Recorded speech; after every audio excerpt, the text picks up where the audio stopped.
हम सदियों से सुनते आए हैं कि एक से भले दो। हमें दूसरों की मदद करना चाहिए।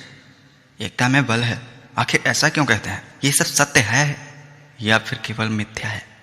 हमारे पूर्वज बिना कुछ सोचे समझे किसी भी बात का प्रचार नहीं किया करते थे। एकता में बल होता है, ऐसा हम और आप सदियों से सुनते आए हैं। लेकिन क्या ये सत्य है? क्या हमें दूसरों की मदद करनी चाहिए या फिर नहीं? एकता में बल होता है, ये प्रमाणित करने के लिए हम एक एग्जाम्पल के थ्रू समझते हैं। आप एक धागा लीजिए और उसे तोड़िए तो धागा आसानी से टूट जाता है।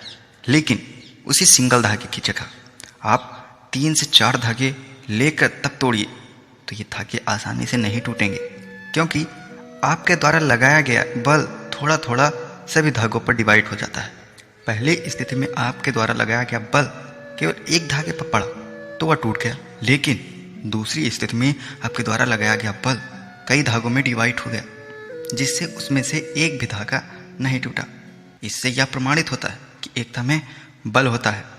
एक बार एक गांव में एक किसान रहता था। उसके 3 बेटे थे। तीनों बड़े आलसी और विकास प्रवृत्ति के व्यक्ति थे।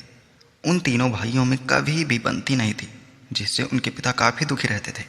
एक बार उनके पिता ने अपने बेटों को अपने पास बुलाया और सबको एक छड़ी थी और कहा, इसे तोड़ो। तीनों बेटों ने उन छड़ी को तोड़ दिया। अब किसान ने 3 छड़ियों को एक साथ आपस में बांधा और अपने पहले बेटे को दिया और कहा, इसे तोड़ो। बेटे ने बहुत प्रयास किया, लेकिन छड़ी नहीं टूटी। अब वही बंधी हुई छड़ी दूसरे बेटे को दिया गया और वह भी नहीं तोड़ पाया।